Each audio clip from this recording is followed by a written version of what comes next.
3.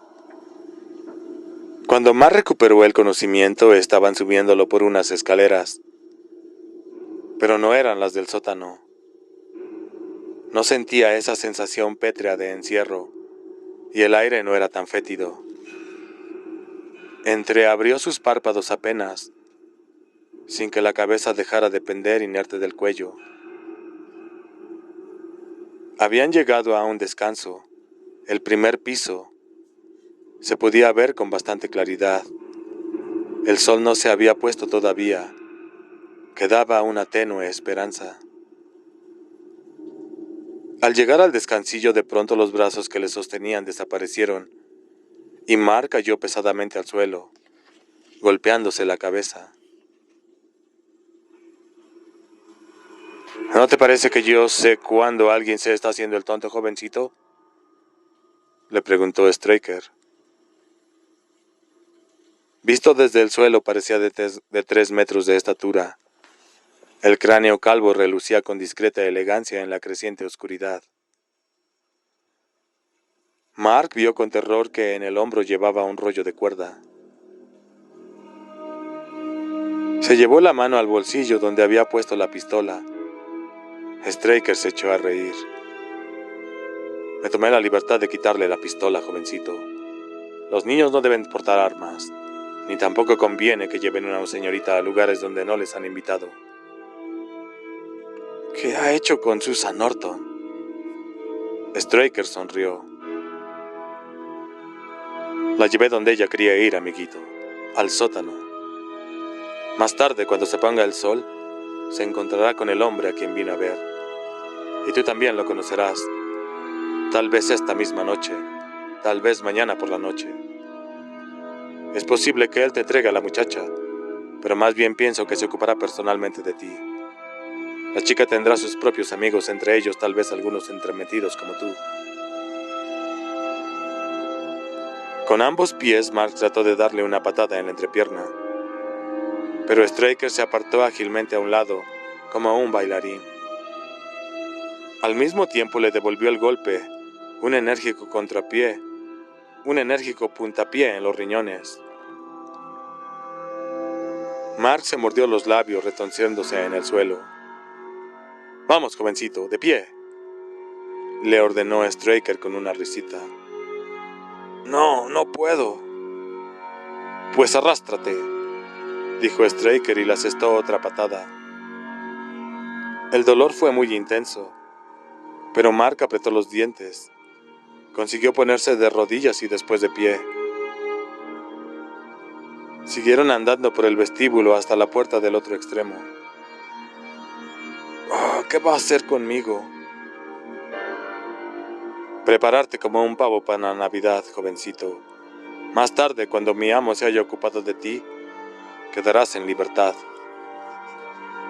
«¿Como los otros?» Straker sonrió. Mientras abría la puerta para entrar en la habitación donde se había suicidado Hobie Marsden, algo extraño sucedió en la mente de Mark.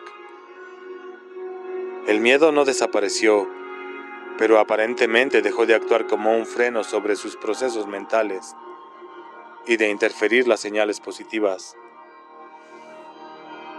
Su cerebro empezó a funcionar con una velocidad pasmosa, no valiéndose de palabras ni de imágenes, sino de una especie de taquigrafía simbólica.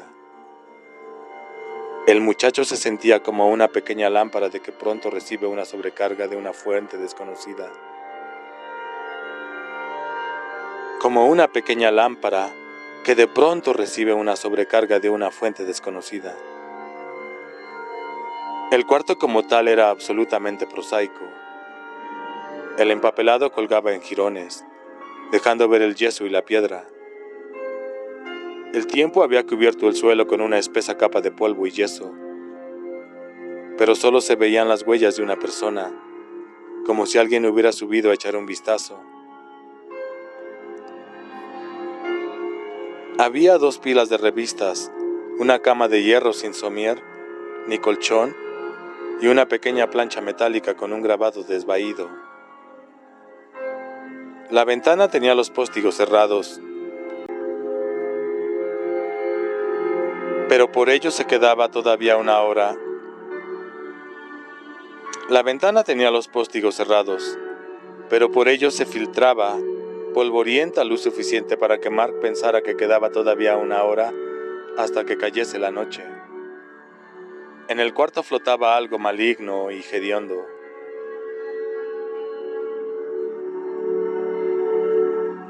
En el lapso de unos segundos el chico abrió la puerta, registró todo lo que había y avanzó hasta el centro de la habitación, donde Straker le dijo que se detuviera. En esos breves momentos vio 3 escapatorias posibles. En una de ellas, él se precipitaba súbitamente hacia la ventana cerrada y trataba de lanzarse a través de los cristales y los póstigos como el héroe de una película del oeste, para saltar ciegamente hacia afuera. Mentalmente, con un ojo se vio caer sobre el derrumbado montón de herramientas de jardín para terminar su vida retorciéndose ensartado en una horquilla mellada, como un insecto en un alfiler. Con el otro ojo vio cómo se estrellaba contra los cristales, sin conseguir que se abriera el póstigo, y cómo Straker se apoderaba otra vez de su cuerpo lacerado y sangrante.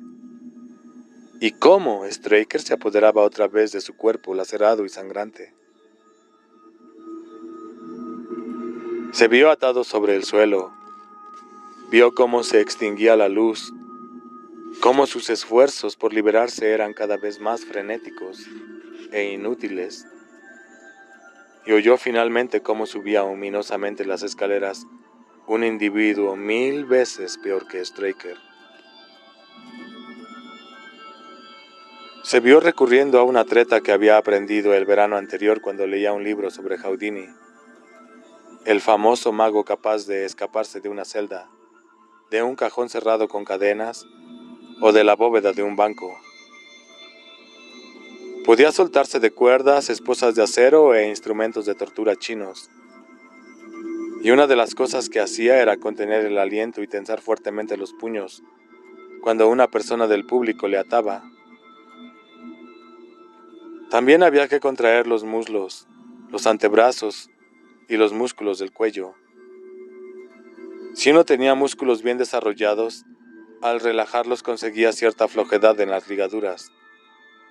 Entonces todo consistía en relajarse por completo y trabajar con lentitud y tesón para escapar, sin dejarse dominar por el pánico. Poco a poco también el cuerpo ayudaba, lubricándose con sudor. En el libro parecía muy fácil. «Date la vuelta, te voy a atar», le dijo Straker. «Y mientras lo haga no te muevas, porque si te mueves, con esto», levantó el pulgar, «te vaciaré el ojo derecho. ¿Lo entiendes?» Mark asintió. Hizo una inspiración profunda. Retuvo el aire y contrajo los músculos. Straker arrojó la cuerda por encima de una viga. «Acuéstate», le dijo. Mark obedeció. Straker le cruzó las manos a la espalda y se las ató firmemente con la cuerda. Hizo un lazo, se lo pasó por el cuello y lo aseguró con un nudo. «Estás atado a la misma viga de donde se colgó el amigo y patrono de mi amo en esta comarca, jovencito. ¿No te halaga?»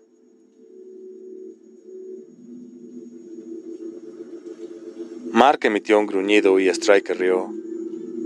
Le pasó la cuerda entre las piernas y el chico gimió cuando se la ajustó con un tirón brutal. «¿Te duele?», acotó con cínico humor. «No será por mucho rato. De todas maneras llevarás una vida docética, hijo. Una vida muy larga». Rodeó con la cuerda los tensos muslos del niño, del chico. Aseguró el nudo y volvió a rodearle las rodillas y los tobillos. A Mark ya se le hacía difícil contener la respiración, pero se dominó obstinadamente. «Estás temblando, jovencito», se burló Straker. «Tienes todo el cuerpo entumecido y toda la carne blanca, pero la tendrás más blanca aún. No tienes por qué tener tanto miedo. Mi amo es muy capaz de ser bondadoso. Y es muy venerado aquí en tu propio pueblo. No es más que un pequeño pinzazo. Como cuando el médico te pone una inyección y después todo es dulzura. Y más tarde quedarás libre. E irás a ver a tu padre y a tu madre, ¿verdad? Irás a verlos mientras duermen. Se levantó y miró con benevolencia a Mark. Ahora tengo que dejarte por un rato, jovencito. He de acomodar a tu encantadora consorte. Cuando volvamos a vernos me tendrás más afecto. Y salió dando un portazo. Una llave resonó en la cerradura. Mientras sus pies se alejaban por la escalera, Mark dejó escapar el aliento y relajó los músculos con un gran suspiro. Las cuerdas que le inmovilizaban se aflojaron un poco. Se quedó quieto. Su mente seguía volando eufórica. Miró a lo largo del suelo irregular en dirección a la cama de hierro. Más allá se elevaba la pared. En esa parte el empapelado se había desprendido y estaba caído junto al armazón de la cama, como la desechada piel de una víbora. Mark se concentró en un pequeño sector de la pared y lo examinó con atención, apartando de su mente todo lo demás. El libro sobre Houdini decía que lo más importante era la concentración. No había que permitir que el pánico se insinuara en la mente. El cuerpo debía estar completamente relajado y la fuga debía tener lugar mentalmente antes de mover un solo dedo. Cada paso debía existir concretamente en el pensamiento. Mientras miraba la pared, pasaban los minutos. La pared era blanca e irregular. Por último, a medida que su cuerpo se relajaba, empezó a verse a sí mismo proyectado.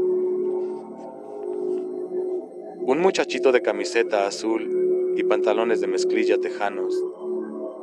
Estaba situado de costado, con los brazos atados a la espalda, las muñecas apoyadas con la depresión lumbar. En la depresión lumbar.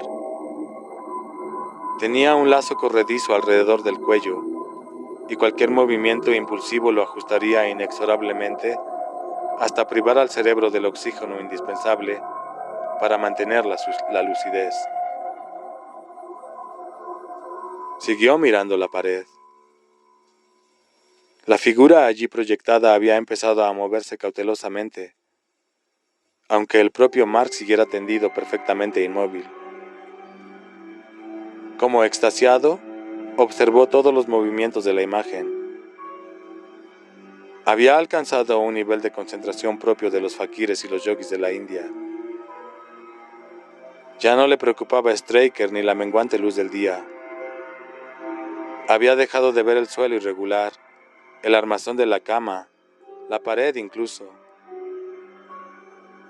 Lo único que veía era al muchacho, una figura perfecta que se movía con una leve danza de músculos cuidadosamente controlados. Siguió mirando la pared. Finalmente empezó a mover las muñecas. Al límite de cada movimiento, las partes de las palmas más próximas al pulgar se tocaban, sin que se movieran otros músculos que los de la parte inferior del antebrazo. Sin apresurarse, Mark seguía mirando la pared. Cuando el sudor empezó a brotarle, las muñecas se movieron con más libertad. Los movimientos se ampliaron al término de cada uno. Los dorsos de las manos se tocaban. Las vueltas de cuerda que las sujetaban se habían aflojado un poco. Mark se detuvo.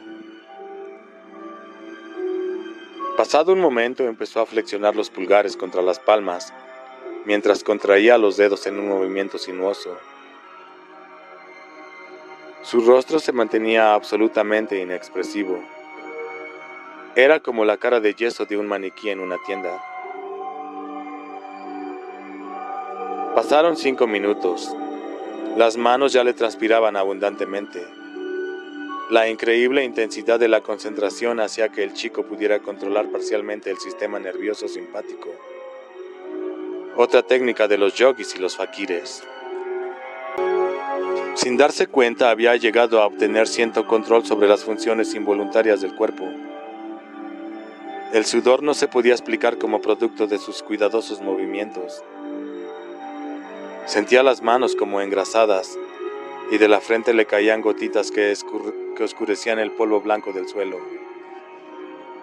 Empezó a mover los brazos en un movimiento ascendente y descendente, como un pistón, haciendo trabajar ahora los bíceps y los músculos de la espalda. El nudo corredizo se ajustó un poco, pero al mismo tiempo Mark sentía que una de las vueltas de cuerda que le sujetaban las manos comenzaba a descender sobre la palma derecha. Ahora se apoyaba sobre la parte carnosa del pulgar. Sintió una oleada de excitación y se obligó a detenerse hasta que la emoción se hubo calmado por completo. Solo en ese momento volvió a empezar. Arriba, abajo, arriba, abajo, arriba, abajo. Cada vez ganaba medio centímetro o menos. De pronto su mano derecha quedó libre.